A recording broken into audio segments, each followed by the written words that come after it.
اعوذ باللہ من الشیطان الرجیم بسم اللہ الرحمن الرحیم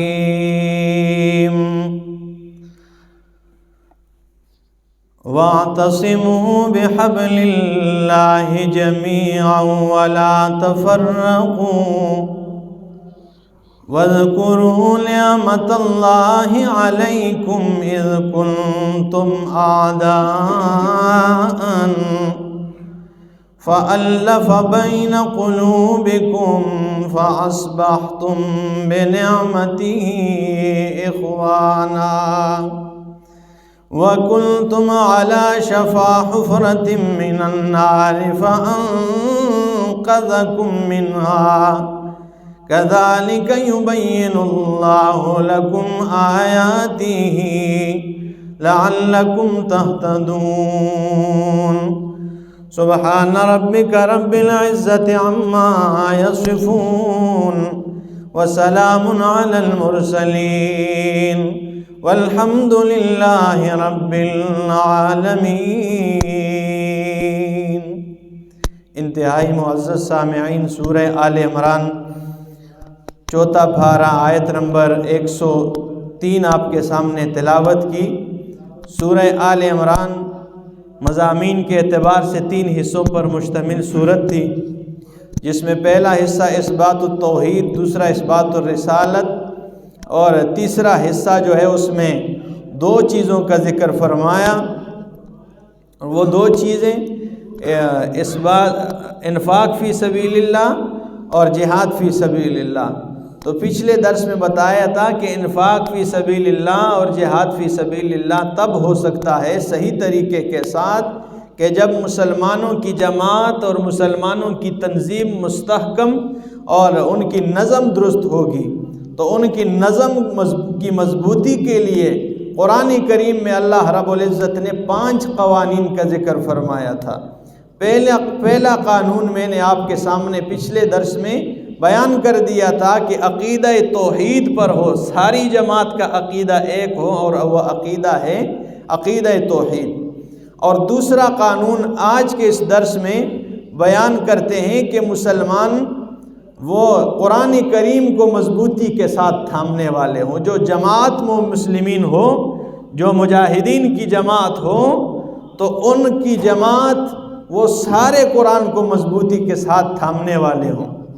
اس کا اللہ نے بیان فرمایا وَاعْتَصِمُوا بِحَبْلِ اللَّهِ جَمِيعًا، اور اللہ کی رسی کو مضبوطی سے تھام لو۔ اللہ کی رسی کیا ہے؟ اللہ کے رسول نے فرمایا وَحَبْلُ اللَّهِ الْمَتِينُ وَقُرْآنُ الْحَكِيمُ۔ لوگوں، اللہ کی رسی اگر ڈھونڈنا ہے تو دور جانے کی ضرورت نہیں ہے، تمہارے پاس یہ قرآن کریم اللہ کی رسی ہے، یہ اللہ کی رسی ہے، اسے مضبوطی سے تھام لو۔ اور اللہ کے رسول نے ارشاد فرمایا ان ھذا القرآن سبب، یہ قرآن اللہ کی کتاب، اللہ کی رسی ہے، طرفہ بید اللہ وطرفہ بایدیکم، اس کا ایک سرا اللہ کے ہاتھ میں ہے اور دوسرا سرا لوگوں تمہارے ہاتھ میں ہے۔ فتمسکوا بہ، اس رسی کو مضبوطی سے تھامے رکھنا ہے۔ فَإِنَّكُمْ لَن تَضِلُّوا بَعْدَهُ وَلَن تَهْلِكُوا أَبَدًا۔ تو میں محمد عربی یہ ضمانت دیتا ہوں کہ اس کے بعد کبھی تم گمراہ نہیں ہوں گے، کبھی تم ہلاک نہیں ہوں گے، کبھی تم ہلاک نہیں ہوں گے اور کبھی گمراہ نہیں ہوں گے، جب قرآن کریم والی اس رسی کو مضبوطی سے تھام لو گے۔ سب کے سب ٹھیک ہے نا؟ ابھی فرمایا وَاعْتَصِمُوا بِحَبْلِ اللَّهِ، یہ جمع کا صیغہ ہے، سارے اللہ کی رسی کو مضبوطی سے تھام لو، لیکن جمیعاً فرما کر یہ بتا دیا ہے کہ سب نے مل کر رسی کو تھام لینا ہے، تقسیم نہیں ہونا ہے۔ آگے فرمایا بھی وَلَا تَفَرَّقُوا، اور فرقوں میں تقسیم نہ ہو، جماعتوں میں تقسیم نہ ہو، ایک ہی جماعت بن کر اللہ کی رسی کو مضبوطی سے تھام لو۔ اور آپ کو معلوم ہے گورسیاں والوں کہ عام محاورہ ہے کہ ایک ہوتا ہے، ایک کے ساتھ ایک مل جائیں تو 11 بن جاتا ہے۔ جب جماعت ہو تو اس کی مضبوطی اور رعب دبدبہ زیادہ ہوتا ہے۔ جب جماعت ہو، ٹھیک ہے، ایک بندے کی بات اور ہوتی ہے، اور جب سب جماعت مل کے کہیں اور کام کریں تو ان کا کام اور ہوتا ہے، ٹھیک ہے نا۔ اگرچہ بعض اوقات ایک بندہ جو ہے نا پوری جماعت پہ، جیسے ایک ابو عبیدہ کے نام سے مجاہد پوری دنیا کی مجاہدین سے آج کل زیادہ بہادر ہیں، اللہ اور بھی پیدا فرمائے ایسے۔ تو فرمایا کہ فَوَلَا تَفَرَّقُوا، فرقوں میں تقسیم نہ ہو، جماعتوں میں تقسیم نہ ہو۔ اور مطلب یہ ہے کہ قرآن کریم کو جب تم چھوڑ دو گے، جب اس کتاب کو پسیں پش ڈال دو گے تو تم فرقوں میں تقسیم ہو جاؤ گے۔ قرآن کو جب چھوڑ دو گے نا تقسیم ہو جاؤ گے، فرقوں میں تقسیم ہو جاؤ گے۔ اور اس کی تائید میں قرآن دوسرے مقام پہ اللہ نے ارشاد فرمایا، یہ سورہ انعام میں آیت نمبر 153 میں اللہ فرماتے ہیں وَأَنَّ هَذَا صِرَاطِي مُسْتَقِيمًا فَاتَّبِعُوهُ، اللہ فرماتے ہیں وَأَنَّ هَذَا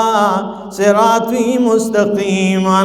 یہی کتاب قرآن مجید صراط مستقیم ہے، فَاتَّبِعُوهُ، اسی کے پیچھے چلا کرو، وَلَا تَتَّبِعُوا السُّبُلَ، اور ادھر ادھر کے راستوں کی اتباع نہ کرو اور غیر کی راستوں پہ نہ چلا کرو، فَتَفَرَّقَ بِكُمْ عَنْ سَبِيلِهِ، اگر غیر کے راستوں پہ چلو گے تو وہ تمہیں سیدھی راہ سے بھٹکا دیں گے، فَتَفَرَّقَ بِكُمْ، تمہیں تقسیم کر دیں گے، ٹھیک ہے۔ یہ میرے سامنے سورہ انعام آیت نمبر 153 میں فرمایا وَأَنَّ هَذَا صِرَاطِي مُسْتَقِيمًا فَاتَّبِعُوهُ وَلَا تَتَّبِعُوا السُّبُلَ فَتَفَرَّقَ بِكُمْ عَنْ سَبِيلِهِ ذَلِكُمْ وَصَّاكُمْ بِهِ لَعَلَّكُمْ تَتَّقُونَ، اگر قرآن کو چھوڑ دو گے تو فرقوں میں تقسیم ہو جاؤ گے، جماعتوں میں تقسیم ہو جاؤ گے۔ اس لیے فرمایا وَاعْتَصِمُوا بِحَبْلِ اللَّهِ جَمِيعًا وَلَا تَفَرَّقُوا، فرقوں میں تقسیم نہ ہو، وَاذْكُرُوا نِعْمَةَ اللَّهِ عَلَيْكُمْ، اور یاد کرو اللہ کی نعمت جو تمہارے اوپر اللہ نے کی ہے، اِذْ كُنْتُمْ أَعْدَاءً، جب تم آپس میں دشمن تھے، فَأَلَّفَ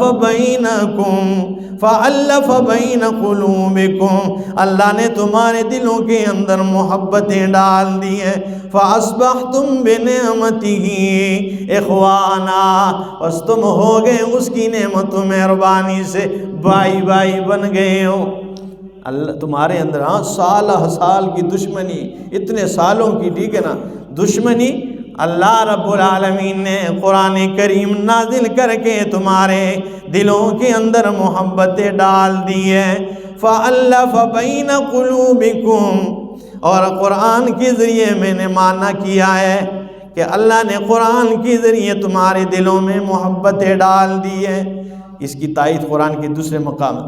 یہ میرے سامنے 10واں پارہ ہے سورہ انفال میں آیت نمبر 63 میں اللہ رب العالمین فرماتے ہیں، آیت نمبر 63 میں یہ ہے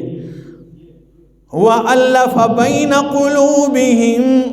اور ان کے دلوں میں اللہ نے محبت ڈال دی، الفت ڈال دی ہے،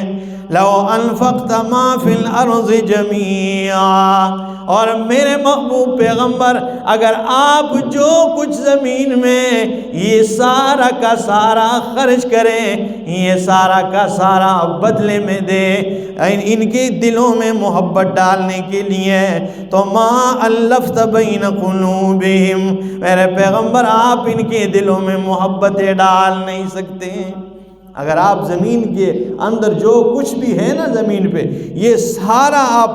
خرچ کر دیں تو اللہ فرماتے ہیں کہ ان کے دلوں میں میرے پیغمبر آپ محبت ڈال نہیں سکتے۔ وَلَٰكِنَّ اللَّهَ أَلَّفَ بَيْنَهُمْ، لیکن یہ تو اللہ کی ذات ہے۔ اللہ فرماتے ہیں یہ میں نہیں ان کے دلوں میں پیار محبت ڈال دی ہے۔ اب یہ بات آپ مانتے ہیں قرآن کے ماسٹر صاحب؟ یہ دیکھ لیں، وَأَلَّفَ بَيْنَ قُلُوبِهِمْ لَوْ أَنفَقْتَ مَا فِي الْأَرْضِ جَمِيعًا، اگر آپ جو کچھ زمین میں خرچ کریں میرے پیغمبر، ما الفت بین قلوبہم، ان کے دلوں میں آپ محبت ڈال نہیں سکتے ہیں۔ ولیکن اللہ الف بینہم، میرا مسئلہ سمجھانا ہے، غور کرنا ہے، لیکن اللہ ہی نے ان کے دلوں میں محبتیں ڈال دی ہے۔ انہو عزیز حکیم، بے شک وہی زبردست حکیم حکمتوں والا ہے۔ اپنے پیغمبر امام الانبیاء سے اللہ فرماتے ہیں کہ اے میرا شفیع المذنبین پیغمبر، اے امام الانبیاء پیغمبر، آپ ان کے دلوں میں اگر زمین پر جو کچھ موجود ہے اگر آپ خرچ کریں، بدلے میں ان کی دلوں میں محبت ڈالنا چاہے تو آپ ان کی دلوں میں محبتیں ڈال نہیں سکتے ہیں۔ تو آج کل پوچھئے نہ پھر ان تعویذ گروں سے، ان تعویذ گنڈے بیچنے والوں سے، ان دین کو بیچنے والے کاروبار بنانے والوں سے پوچھ لیجئے کہ پیغمبر سے اللہ یہ ارشاد فرماتے ہیں آپ دلوں میں محبتیں ڈالنے والے کون ہوتے ہیں؟ کہ معشوق کے عاشق کے قدموں میں، محبوب قدموں میں کتابیں رسالے کتابڑیاں چپوائی ہوتی ہیں اور تعویذ دے دیتے ہیں۔ ہر نوجوان سے ہاتھ ملاؤ تو ادھر ہاتھ کے ساتھ تعویذ باندھا ہوتا ہے۔ یہ رسول اللہ کو خطاب کیا جا رہا ہے، قرآن کو پڑھے تو صحیح نا، ٹھیک ہے نا، لیکن یہ دور دور سے بھی نہیں گزرے نا، دکھ ہمیں اس بات کا ہے، ٹھیک ہے۔ تم کون ہوتے ہو دلوں میں محبتیں ڈال؟ رسول اللہ صلی اللہ علیہ وسلم کے سامنے آپ صلی اللہ تعالی علیہ وسلم بہو مانتے تھے۔ اللہ نے فرمایا منہ بولے بیٹی کی بیوی آپ کی بہو نہیں بن سکتی، اسے نکاح پہ لے لے۔ حضرت زینب رضی اللہ تعالیٰ عنہ، وہ حضرت زید بن حارث رضی اللہ تعالیٰ عنہ کے گھر میں تھی، ان کے نکاح میں تھی، لیکن نباہ نہیں ہو سکی اور اتنے پریشان ہوتے تھے رسول اکرم صلی اللہ علیہ وسلم بھی اور وہ دونوں بھی۔ آخر کار یہ ہوا کہ ان کو طلاق واقع ہو گئی ان کے آپس ماں بہن، تو رسول اللہ صلی اللہ علیہ وسلم نے نکاح میں لی اور وہ ام المومنین بن گئی۔ وہ فخر کرتی تھی کہ باقیوں کا نکاح زمین پہ ہوا ہے، میرا نکاح کے لیے اللہ نے فرمایا کہ میرے پیغمبر یہ آپ کی بہو نہیں بن سکتی، منہ بولے بیٹے کی بیوی، آپ اسے نکاح پہ لے لیں۔ تو آپ سے بڑے پیر کوئی تھے، آپ تعویذ بنا کر دے دیتے نا، محبتیں ڈال دیتے دل میں نا، ان کے اختلاف ہو، اتنی پریشانیاں، لیکن لوگوں کو مسئلہ سمجھ میں آتا نہیں، تو ان سے پھر بندہ کہیں کہ یہ تو پیغمبر کو خطاب کیا جا رہا ہے۔ تو فرمایا کہ ان کے دلوں میں وَلَا وَاذْكُرُوا نِعْمَةَ اللَّهِ عَلَيْكُمْ إِذْ كُنْتُمْ أَعْدَاءً فَأَلَّفَ بَيْنَ قُلُوبِكُمْ فَأَصْبَحْتُمْ بِنِعْمَتِهِ إِخْوَانًا وَكُنْتُمْ عَلَى شَفَا حُفْرَةٍ مِّنَ النَّارِ وَكُنْتُمْ عَلَى شَفَا حُفْرَةٍ مِّنَ النَّارِ، اور تم آگ کے کنارے کے گڑھے کے کنارے پر تھے، ٹھیک ہے نا، پہلے دشمنی تھی، میں نے محبتیں ڈال دی۔ فَأَصْبَحْتُمْ، دوسرے مقام پہ اللہ نے فرمایا محمد الرسول اللہ والذین معه اشداء علی الکفار رحماء بینہم، محمد الرسول اللہ اور وہ لوگ جو آپ صلی اللہ تعالی علیہ وسلم کے ساتھ ہیں، والذین عندہ نہیں فرمایا ہے کہ جو لوگ آپ کے پاس تھے، کیونکہ بعض لوگ آپ کے پاس ہوں گے لیکن آپ کے ساتھ نہیں ہوں گے، اور بعض ایسے ہوں گے جو آپ کے پاس تو نہیں ہوں گے لیکن پاس نہ ہونے کے باوجود بھی آپ کے ساتھ ہوں گے۔ اس لیے فرمایا کہ والذین معہ، وہ لوگ جو آپ کے ساتھ تھے، اشداء علی الکفار، کفار کے معاملے میں بڑے سخت تھے۔ رحماء بینہم، رحماء یہ صفت مشبہ ہے، یہ رحیم ان کی جمع ہے، اور صفت مشبہ میں دوام و استمرار ہوتی ہے، اس لیے فرمایا کہ یہ ایک دن مہینے سال کے لیے نہیں، میں نے ہمیشہ کے لیے ان کے دلوں میں محبتیں ڈال دی ہیں۔ مرتے تھے نا صحابہ ایک دوسرے پہ، ٹھیک ہے نا، یہ تو ہمیں جو صحابہ کرام پہ مرنے سے کتراتے ہیں، وہ تو مرتے تھے رسول اللہ صلی اللہ علیہ وسلم پہ اور ایک دوسرے پر۔ اس لیے فرمایا کہ وَكُنْتُمْ عَلَى شَفَا حُفْرَةٍ مِّنَ النَّارِ، شفا کا لفظ، بعض لوگ کہتے ہیں اللہ آپ کو شفا دے، تو یہ آپ بدعا دیتے ہیں، اللہ آپ کو جہنم کے گڑھے کے آگ کا کنارہ دے دے، ٹھیک ہے، ہاں یہ نہیں، شفا ہے وہ لفظ، ٹھیک ہے نا، وہ شفا ہے، ایک زبر اوپر نیچے سے کتنا معنی بگڑ جاتا ہے، ٹھیک ہے، تو شفا حفرۃ من النار، یہ شفا جو ہے یہ جہنم آگ کے گھڑے کے کنارے کو کہا جاتا ہے، اور شفا وہ شفا ہوتا ہے، ٹھیک ہے نا، علاج اللہ آپ کو شفا دے، ٹھیک ہے، صحت دے، تو یہ ہوتا ہے شفا اور شفا کا فرق ہوتا ہے۔ تو فرمایا جب تم آگ کے گڑھے کے کنارے پر تھے، فَأَنْقَذَكُم مِّنْهَا، میں نے قرآن اتار کر تمہیں اس گڑھے سے بچا لیا ہے، كَذَلِكَ يُبَيِّنُ اللَّهُ لَكُمْ آيَاتِهِ، اسی طرح اللہ رب العالمین تمہارے لیے کھول کھول کے آیتیں بیان کرتا ہے، لَعَلَّكُمْ تَهْتَدُونَ، تاکہ تم ہدایت پا جاؤ، ٹھیک ہے نا، میں نے تمہارے اندر، ٹھیک ہے نا، تمہیں فرقوں میں بٹنے سے بچا لیا، تم دشمن تھے، تمہیں بھائی بھائی بنا دیا، ٹھیک ہے نا، ہاں بھائی بھائی آپس میں یہ خیال رکھنا، ہاں پھر جب قرآن کی یہ باتیں سچی ہے کہ وہ ایک دوسرے کے بھائی بھائی تھے، قرآن کہہ رہا ہے رحماء بینہم، ان کے درمیان میں نے محبتیں ڈال دی ہیں، تو پھر کالے کی بات ہم کیسے تسلیم کریں کہ صحابہ کرام کے مابین دشمنیاں تھی؟ اس لیے ہم کالے کی بات تسلیم کرنے کے بجائے قرآن کریم کی بات تسلیم کر لیتے کہ صحابہ کرام کے مابین ایسی کوئی دشمنیاں نہیں تھی، ایسے کوئی مخالفت نہیں تھی جو دین کو نقصان پہنچا، ہاں آپس میں تو میں ہر بندے کے آپس میں ہو جاتے تھے صحابہ کرام کے مابین میں بھی، لیکن ان کے اختلافات سے کبھی دین کو نقصان نہیں پہنچا ہے، فائدہ ہی پہنچا ہے جہاں پر پہنچا ہے۔ تو فرمایا وَلْتَكُمْ مِنْكُمْ أُمَّةٌ يَدْعُونَ إِلَى الْخَيْرِ، اور چاہیے کہ تم میں سے ایک جماعت، یہ اب وہ تیسرا قانون ہے کہ وہ متحرک رہے، جماعت کے بندے جتنے بھی ہو وہ سوئے نہ ہو، متحرک رہے۔ فرمایا وَلْتَكُمْ مِنْكُمْ، اور چاہیے کہ تم میں جماعت والے سوئے نہ، وہ کام کریں، يَدْعُونَ إِلَى الْخَيْرِ، وہ خیر کی طرف بلائے، اور خیر کا معنی علامہ ابن کثیر نے کیا ہے کہ يَدْعُونَ إِلَى الْقُرْآنِ وَالسُّنَّةِ، وہ قرآن و سنت کی طرف دعوت دینے والے ہو۔ يَدْعُونَ إِلَى الْخَيْرِ کا معنی کیا کیا ہے؟ يَدْعُونَ إِلَى الْقُرْآنِ وَالسُّنَّةِ، اور قرآن میں اللہ نے دوسرے مقام پہ فرمایا وَمَنْ يُؤْتَ الْحِكْمَةَ، جسے قرآن و سنت کا علم دیا گیا، فَقَدْ أُوتِيَ خَيْرًا كَثِيرًا، تحقیق اسے خیر کثیر دیا گیا ہے، اور قرآن خیر ہے۔ یہ میرے سامنے سورہ نحل میں آیت نمبر 30 میں اللہ رب العالمین فرماتے ہیں، لیکن آیت نمبر 30 سے پہلے والی آیت آپ دیکھ لیں ذرا، یہ آیت نمبر 23-24 میں اللہ فرماتے ہیں وَإِذَا قِيلَ لَهُمْ، جب انہیں کہا جاتا ہے ماذا انزل ربکم، تمہارے رب نے کیا نازل کیا ہے، قالوا اساطیر الاولین، تو کہتے ہیں یہ پہلے لوگوں کے قصے اور کہانیاں ہیں۔ آج بھی جب قرآن بیان کیا جاتا ہے لوگ کہتے ہیں جی قصے اور کہانیاں بیان کرتا ہے، یہ کیا ہے یہ، ٹھیک ہے نا، آج بھی ایسے لوگ موجود ہیں۔ تو ایک یہ کہ جب انہیں کہا یہ کیا نازل کیا رب نے، تو وہ کہتے ہیں قصے اور کہانیاں پہلے لوگوں کی۔ اب آئیے ذرا یہ آیت نمبر 30 کی طرف آ جائیں، اللہ فرماتے ہیں کہ جب انہیں کہا جائے،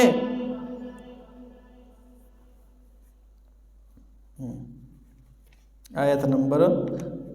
30، وَقِيلَ لِلَّذِينَ اتَّقَوْا مَاذَا أَنزَلَ رَبُّكُمْ، اور کہا جاتا ہے ان لوگوں سے اتقوا جو تقوی دار ہیں، ماذا انزل ربکم کہ کیا تمہارے رب نے نازل کیا ہے؟ قالوا خیرا، وہ کہتے ہیں کہ رب نے خیر ہی خیر نازل کی ہے۔ ڈائریکٹ ہے قالوا خیرا، مطلب یہ کہ رب نے قرآن نازل کیا نا، تو قرآن سے ثابت ہوا کہ خیر سب سے بڑی کیا ہے؟ وہ رب کا قرآن ہے۔ قالوا خیرا، وہ اللہ رب العالمین نے خیر ہی خیر نازل کیا ہے، اس لیے فرمایا وَلْتَكُمْ مِنْكُمْ يَدْعُونَ إِلَى الْخَيْرِ، تم میں کچھ لوگ ایسے ہوں جو خیر کی طرف بلائیں، یعنی قرآن و سنت کی تعلیم دیں۔ اور آگے فرمایا وَيَأْمُرُونَ بِالْمَعْرُوفِ، اور وہ معروف کی طرف حکم دیا کریں، اور معروف کا معنی یہ ہے ما عرف من کتاب اللہ و سنت رسولہ، جو کتاب اللہ اور سنت رسول سے ثابت ہو وہی کیا ہوتا ہے؟ معروف ہوتا ہے۔ وَيَنْهَوْنَ عَنِ الْمُنْكَرِ، اور منکرات سے منع کریں۔ منکر کا معنی کیا ہے؟ المنکر ما خالف الکتاب والسنہ، یہ جو قرآن و سنت کے کوئی عمل خلاف ہو تو وہ منکر ہوتا ہے۔ قرآن و سنت کے عمل کے خلاف عمل کرنے سے لوگوں کو روک لیا کریں، اور قرآن و سنت کے مطابق اعمال کرنے کی طرف لوگوں کو ابھارا کریں۔ ایسے لوگ ہونے چاہیے، ٹھیک ہے؟ اللہ ہمیں بھی یہ عمل کی توفیق عطا فرمائے کہ ہم بھی لوگوں کو کیا ہے؟ درس قرآن کی طرف بلائیں کہ آئیے بھائی مسجد بلال کے اندر اور مسجد فاروقیہ کے اندر درس قرآن ہوتا ہے، کسی صورت تجھے نہیں چھوڑوں گا، آج درس قرآن سن کے ہی جانا ہے، ٹھیک ہے؟ قرآن نے اس کا حکم دیا ہے، اللہ عمل کی توفیق عطا فرمائے۔